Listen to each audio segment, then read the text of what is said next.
Hello everyone, आज हम motional EMF को डिस्कस करेंगे। Motional EMF, motional electromotive force, electromagnetic induction chapter का ये पार्ट है। इमोशनल नहीं, मोशनल। और मतलब आप चाहो तो लिख सकते हो कि एक ऐसा ईएमएफ इंड्यूस्ड होना जो कि किसी भी कंडक्टर के मोशन की वजह से हुआ है। मतलब इसमें क्या लिखा जाएगा? The EMF induced across the ends of a conductor due to its motion inside a magnetic field.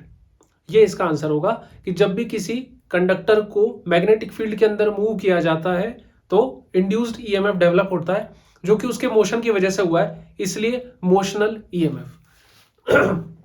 इसका जो डेरिवेशन आता है उसको हम देखते हैं किस तरीके से आएगा। यहां पर हमने क्या किया, एक यूनिफॉर्म मैग्नेटिक फील्ड है। इस यूनिफॉर्म मैग्नेटिक फील्ड में एक यू शेप का कुछ मेटल का ऐसा सिस्टम है, यू शेप का है, मेटल का बना हुआ है। और इसको कवर करने के लिए या पूरा सर्किट बनाने के लिए यहां पर एक और मेटल का कुछ छोटा सा हैंडल टाइप समझ लो आप, ऐसा है। ये भी मेटल का स्लाइडिंग है, स्लाइडिंग आर्म समझ लो आप, जैसे ये पी क्यू आर एस हो गई, जो कि मैग्नेटिक फील्ड में है। जैसे अगर मैं बात करूं ईएमएफ की, तो ईएमएफ होता है D phi by D T. अगर मैग्नीट्यूड की बात करूं, मतलब rate of change of magnetic flux is called induced EMF. मतलब अगर ईएमएफ की बात करूं तो change in magnetic flux upon time.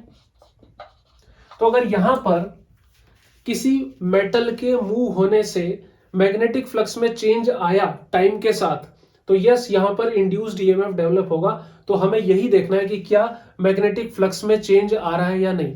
उससे पहले हमें मैग्नेटिक फ्लक्स भी तो निकालना आना चाहिए। तो मैग्नेटिक फ्लक्स का जो फॉर्मूला होता है वो होता है बी डॉट ए, जो कि होता है बी ए कॉस थीटा। अब इस फॉर्मूले को अप्लाई करना सीखते हैं। देखो यहां पर बनेगा क्या, अगर सच में चेंज हो रहा है तो फाइनली मुझे क्या करना है, ईएमएफ का मैग्नीट्यूड निकाल रहा हूं, phi two minus phi one upon time, जितना टाइम लगा होगा फ्लक्स को चेंज होने में। तो एक्चुअली मुझे फाई टू और फाई वन दोनों निकालना है, और उसके लिए मुझे फाई वन पता होना चाहिए। तो जब बोर्ड में इस तरह का आएगा, सबसे पहले आपको डायग्राम बनाना पड़ेगा, यूनिफॉर्म मैग्नेटिक फील्ड इसको लिखना पड़ेगा, ठीक है। अब क्योंकि हम बोल रहे हैं कि मैग्नेटिक फील्ड यूनिफॉर्म है तो वो चेंज होगा नहीं। ये जो लूप है, मेटेलिक लूप है, ये ऐसे ही रखा हुआ है मैग्नेटिक फील्ड में, मतलब इसका ओरिएंटेशन चेंज होगा नहीं, मतलब थीटा चेंज होगा नहीं।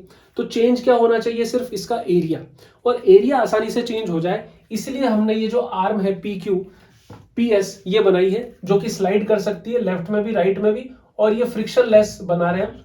फ्रिक्शन लेस का मतलब है कि इसमें कोई एनर्जी खर्च नहीं होगी, एनर्जी का लॉस नहीं होगा यहाँ पर।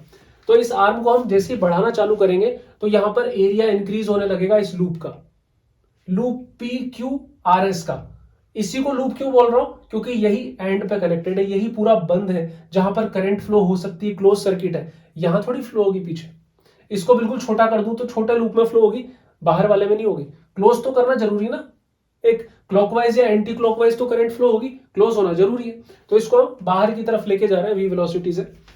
जो चीज चेंज नहीं होगी, जैसे ये क्यू आर, ये थोड़ी ना चेंज होगी। जब इसको बाहर लेके जाओगे तो इसकी लेंथ में थोड़ी ना चेंज आएगा।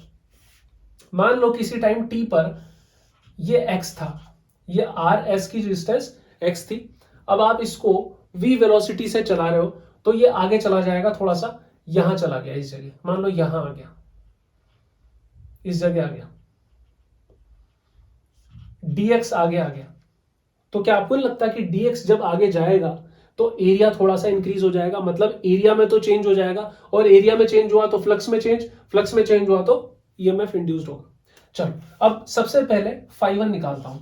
फाई वन इक्वल्स टू, जैसे मैग्नेटिक फील्ड अंदर की तरफ है, एरिया वेक्टर भी मैंने वही ले लिया। इस लूप का एरिया वेक्टर बाहर भी हो सकता है, अंदर भी हो सकता है, कोई इशू वाली बात नहीं है, क्योंकि ये ओपन सरफेस है। ओपन सरफेस का एरिया वेक्टर बाहर और अंदर कैसा भी ले सकते हो। इजीनेस के लिए साइन माइनस ना है, इसलिए मैंने अंदर की तरफ इसका एरिया वेक्टर ले लिया। मतलब एरिया वेक्टर और मैग्नेटिक फील्ड में एंगल 0 डिग्री cos 0 1, तो ये cos थीटा से इंडिपेंडेंट हो गया, मतलब बी ए में ही रखना है हमें। मैग्नेटिक फील्ड भी है ही सही। और एरिया कितना है, एरिया है initial area L into x, length into width, ये हो गया।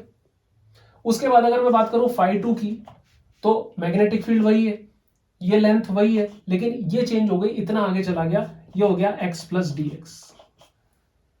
ठीक है, तो चेंज इन मैग्नेटिक फ्लक्स कितना आया, मैग्नेटिक फ्लक्स में चेंज कितना आया, φ2 माइनस φ1, तो ये कितना हुआ बी एल एक्स, मल्टीप्लाई होगा अंदर बी एल डी एक्स और ऊपर ऑलरेडी बी एल एक्स है, जब इसमें से ये माइनस करोगे तो बी एल एक्स माइनस हो गया, क्या बचेगा B L D x.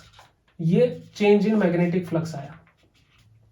Yes, change in magnetic flux zero नहीं है, change in magnetic flux available है और चेंज इन मैग्नेटिक फ्लक्स की वजह से इंड्यूस्ड ईएमएफ आएगा ही आएगा। इन सबको यहां से हटा देता हूं मैं।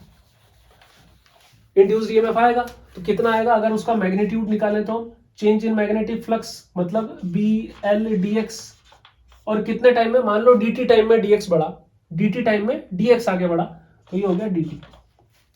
dx बाई dt क्या होता है, वेलोसिटी b l v, या इसको आप लिख सकते हो EMF is equal to b v l। ये इंड्यूस्ड EMF आ गया और ये किसकी वजह से आया, मोशन की वजह से आया, इसलिए इसको मोशनल EMF बोलते हैं। वेलोसिटी जितनी ज्यादा होगी उतना इंड्यूस्ड EMF ज्यादा, इस आर्म की लेंथ जितनी ज्यादा होगी उतना इंड्यूस्ड EMF ज्यादा, मैग्नेटिक फील्ड जितना ज्यादा होगा उतना इंड्यूस्ड EMF ज्यादा। दूसरी चीज, इसको मैं बाहर लेके जाऊं या इसको v वेलोसिटी से अंदर लेके जाऊं, एरिया दोनों ही कंडीशन में चेंज होगा और दोनों ही केस में आंसर BVL आएगा। अगर मैग्नेटिक फील्ड B है, वेलोसिटी v है और लेंथ l है, बस दोनों ही केस में करंट की डायरेक्शन बदलने वाली है, जो आप बिल्कुल इजीली बता सकते हो बिना Fleming's right hand rule use किए। आपने पहले वाले वीडियोस अगर देखे हो तो मैं बताने की कोशिश करता हूं। देखो, वो फ्लेमिंग्स राइट हैंड रूल भी लगाऊंगा। यहां पर क्या हो रहा है, इस केस में हम एरिया को बढ़ा रहे हैं, जब एरिया को बढ़ा रहे हैं तो इसमें से ज्यादा मैग्नेटिक फील्ड लाइंस जा रही है, तो उसकी वजह से इंड्यूस्ड ईएमएफ डेवलप होगा और वो चाहेगा कि ज्यादा मैग्नेटिक फील्ड लाइंस ना जाए और इसलिए वो इंड्यूस्ड करंट फ्लो कराएगा।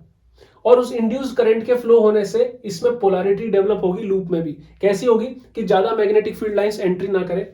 इस लूप के पीछे क्रॉस है तो ये खुद के पीछे भी रिपेल करने के लिए क्रॉस बनाएगा और सामने आपको क्या दिखेगा, डॉट।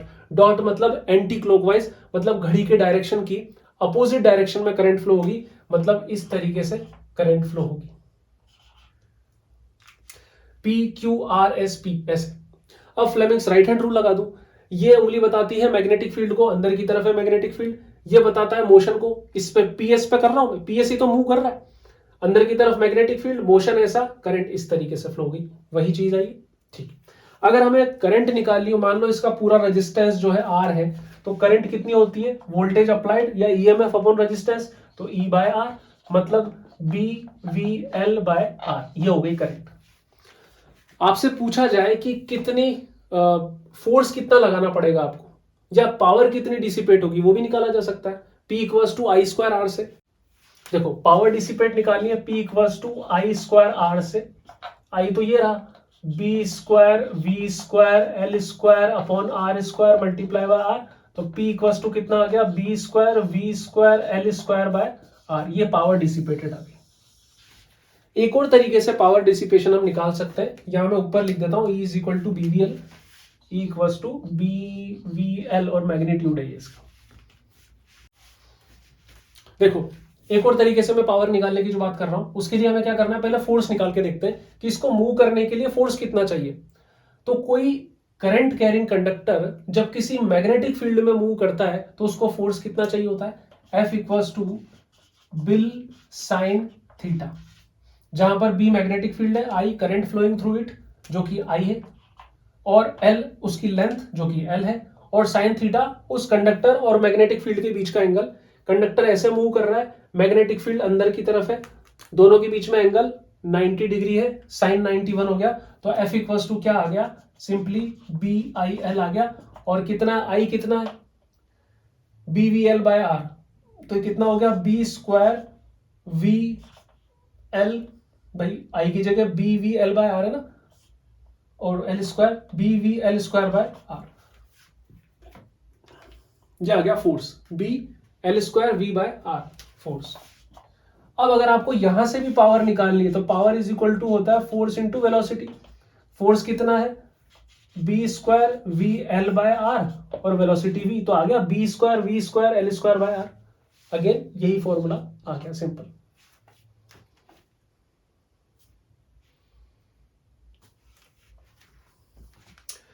यहां पर एक और क्वेश्चन पूछा जाता है कि how can you say that PS, ये जो आर्म PS है, इज बिहेविंग लाइक या एक्टिंग लाइक अ बैटरी।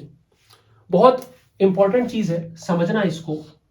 देखो, ये कोई बैटरी का कंसेप्ट मैं आपको बता रहा हूं, ये पॉजिटिव टर्मिनल, ये नेगेटिव टर्मिनल।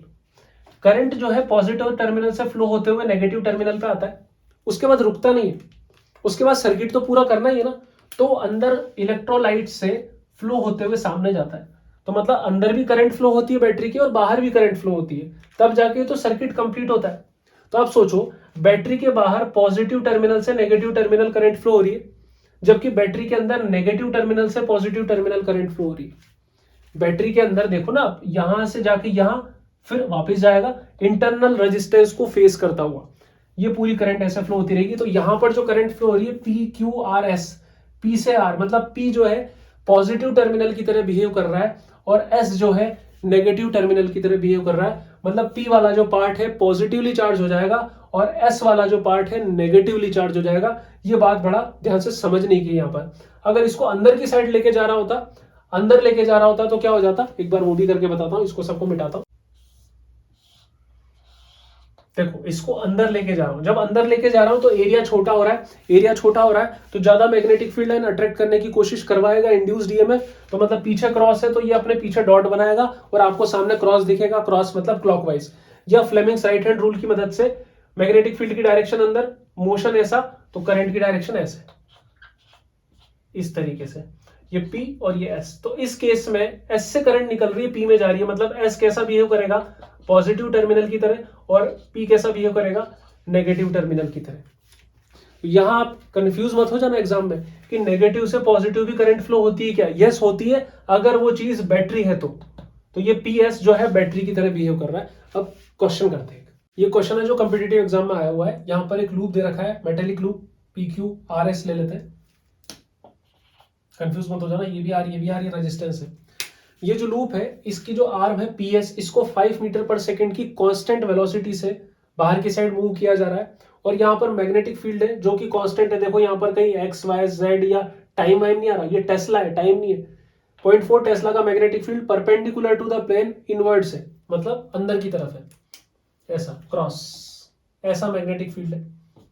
तो आपको बताना है कि इंड्यूस्ड ईएमएफ कितना जनरेट होगा, करंट कितनी जनरेट होगी।